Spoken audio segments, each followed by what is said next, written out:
എല്ലാ CPM നേതാക്കന്മാരുടെയും സർട്ടിഫിക്കറ്റിൻ്റെ ഒരു ഫയലുമായിട്ടാണ് സന്ദീപ് വാര്യർ കോൺഗ്രസിൽ പ്രവേശിച്ചത്.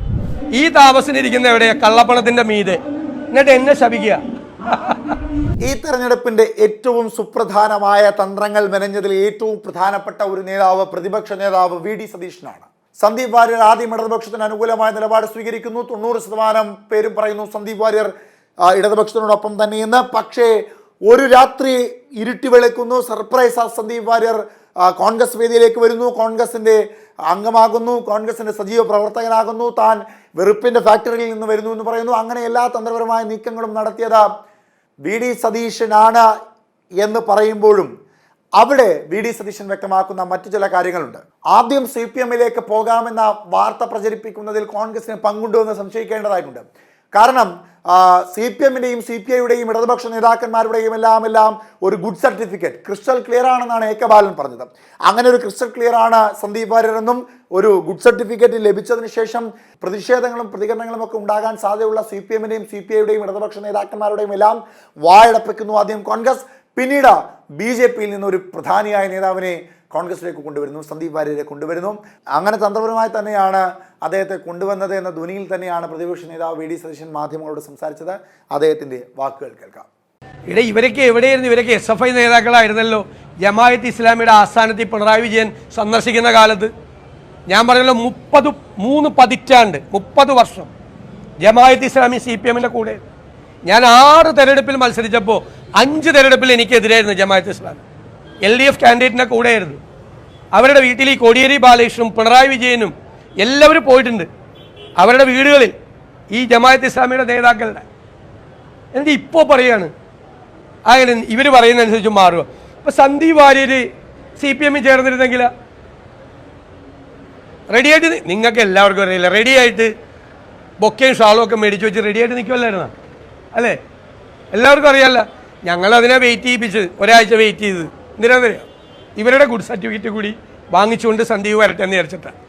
എല്ലാ CPM നേതാക്കന്മാരുടെയും സർട്ടിഫിക്കറ്റിൻ്റെ ഒരു ഫയലുമായിട്ടാണ് സന്ദീപ് വാര്യർ കോൺഗ്രസിൽ പ്രവേശിച്ചത്. അതിൽ ഈ താങ്കളുടെ ചോദ്യത്തിന് യാതൊരുവിധ പ്രസക്തിയില്ല. നിങ്ങളിത് പത്മജ വേണുഗോപാലിനോടും അനിൽ ആന്റണിയോടും ചോദിച്ചിട്ടില്ല, മനസ്സിലായില്ല? അതുകൊണ്ട് എന്നോടും ചോദിക്കേണ്ട ആ ചോദ്യം.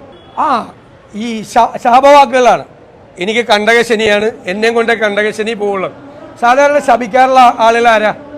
വലിയ താപസമാരാണ് ശപിക്കാറുള്ളത്. അവരെവിടെ ഇരിക്കുന്നത്? അവർ പച്ചലയിലും മരവുരിയിലും ഒക്കെയാണ് ഇരിക്കുന്നത്. ഈ താപസിനിരിക്കുന്ന എവിടെയാ? കള്ളപ്പണത്തിൻ്റെ മീതെ. എന്നിട്ട് എന്നെ ശപിക്കുക.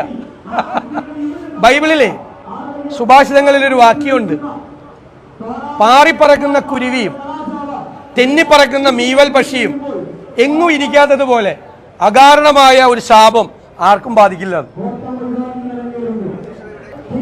ആ കളക്ടറുടെ സ്റ്റേറ്റ്മെന്റ് തെറ്റാണ്. റിട്ടേണിംഗ് ഓഫീസർ എന്ന നിലയിൽ അത് ചെയ്യാൻ പറ്റില്ല. ഇവിടെ കള്ളവോട്ട് ചേർന്നിട്ടുണ്ടെങ്കിൽ അതിൻ്റെ പൂർണ്ണമായ ഉത്തരവാദിത്വം കളക്ടർ ഉൾപ്പെടെയുള്ള തെരഞ്ഞെടുപ്പ് മെഷീനറിയാണ്. അത് ചെയ്യാൻ പറ്റുന്നത് അങ്ങനെ ഉണ്ടെങ്കിൽ ചാലഞ്ച് ചെയ്യുക. ഞങ്ങൾക്ക് വിരോധമില്ല, ചാലഞ്ച് ചെയ്യുക, അല്ലാതെ ഇല്ല. ഞാൻ പറഞ്ഞല്ലോ, ആദ്യം പറഞ്ഞ CPM ജില്ലാ സെക്രട്ടറി. ഇത് പറയാൻ കാര്യം എന്താ? ഈ CPM ജില്ലാ സെക്രട്ടറിയും ജില്ലാ കമ്മിറ്റിയും ഒരു പണിയെടുത്തില്ല ഈ ഇലക്ഷനിൽ. ഞങ്ങൾ നന്നായി വോട്ട് ചേർത്തു, അതാണ് ഇവരുടെ അസൂയ. പക്ഷെ പറഞ്ഞപ്പോൾ പണി കിട്ടിയപ്പോഴാണ് LDF-ന്റെ സ്ഥാനാർത്ഥി തന്നെ വ്യാജ വോട്ടാണ്. അദ്ദേഹത്തിൻ്റെ പത്നിയും വന്ന് എനിക്ക് അവരോട് യാതൊരു വിരോധമില്ല. അവരെക്കുറിച്ച് ഞാൻ ഒന്നും പറഞ്ഞിട്ടുമില്ല. വോട്ട് ചേർത്തിട്ടുണ്ട് അവർ ചേർത്തിന്നിട്ട് അദ്ദേഹം പറഞ്ഞ മറുപടി എന്താ? എനിക്ക് തിരുവല്ലാമലയിലാണ് എൻ്റെ വീട്, അവിടെയായിരുന്നു എൻ്റെ വോട്ട്. അവിടെ നിന്ന് ഞാൻ ഒറ്റപ്പാലത്തൊരു വാടക വീടെടുത്തു. വാടക വീടിൻ്റെ കച്ചീട്ട് എൻ്റെ കയ്യിലുണ്ടായിരുന്നു. ആ കച്ചീട്ട് കാണിച്ചാണ് വോട്ടർ പട്ടികയിൽ പേര് ചേർത്തത്. എന്നിട്ട് ഞാൻ ഏപ്രിൽ 26-ാം തീയതി പാർലമെൻറ്റ് ഇലക്ഷനിൽ വോട്ട് ചെയ്തു അല്ലേ? ഇവിടെ വന്ന് എനിക്കൊരു വീടുണ്ടായിരുന്നു. ആ വീട് കാണിച്ച് ഞാൻ ജൂലൈയിൽ അപേക്ഷ കൊടുത്തു. എന്നിട്ടാണ് ഞാൻ വോട്ട് ചേർത്തത്.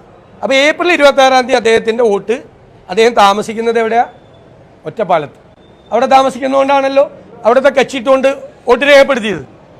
മെയ്, ജൂൺ, ജൂലൈ 3 മാസം കഴിഞ്ഞപ്പോൾ അദ്ദേഹം അപേക്ഷ കൊടുത്തു. അപേക്ഷയിൽ അദ്ദേഹത്തിന് കിട്ടിയ റെസിഡൻഷ്യൽ സർട്ടിഫിക്കറ്റ് വേണം മുനിസിപ്പാലിറ്റി. എന്താ? അദ്ദേഹം കഴിഞ്ഞ 6 മാസത്തിലധികം കാലമായി ഇവിടെ താമസിക്കുകയായിരുന്നു. ആണോ? അദ്ദേഹത്തിൻ്റെ മറുപടി തന്നെ പറഞ്ഞിട്ടുണ്ട്, അദ്ദേഹം ഏപ്രിലിൽ ഒറ്റപ്പാലത്തെ വീടിൻ്റെ കച്ചീട്ടിൽ താമസിക്കുകയായിരുന്നു അവിടെ നിന്ന്. അദ്ദേഹത്തിൻ്റെ ഉണ്ട്. അപ്പോൾ ഇവിടെ ഈ മുനിസിപ്പാലിറ്റിയിൽ കൊടുത്തത് 6 മാസത്തിലധികമായിട്ട് പാലക്കാട് താമസിക്കുകയാണ് എന്ന് പറഞ്ഞത് വ്യാജരേഖയാണ്. വ്യാജരേഖ സമർപ്പിച്ചിട്ടാണ് അദ്ദേഹം വ്യാജ വോട്ട് ചേർത്തത്. ഞാൻ പിന്നെ അത് വിശദീകരിക്കരുത്, അദ്ദേഹത്തിൻ്റെ മറുപടി തന്നെ ഉണ്ടത്.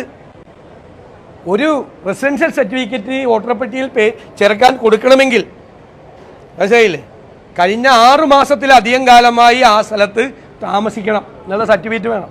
ആ സർട്ടിഫിക്കറ്റ് വ്യാജനാണ്. അത്രയില്ല. ആദ്യം പോയി തടയട്ടെ, അവരെ പോയി തടയട്ടെ.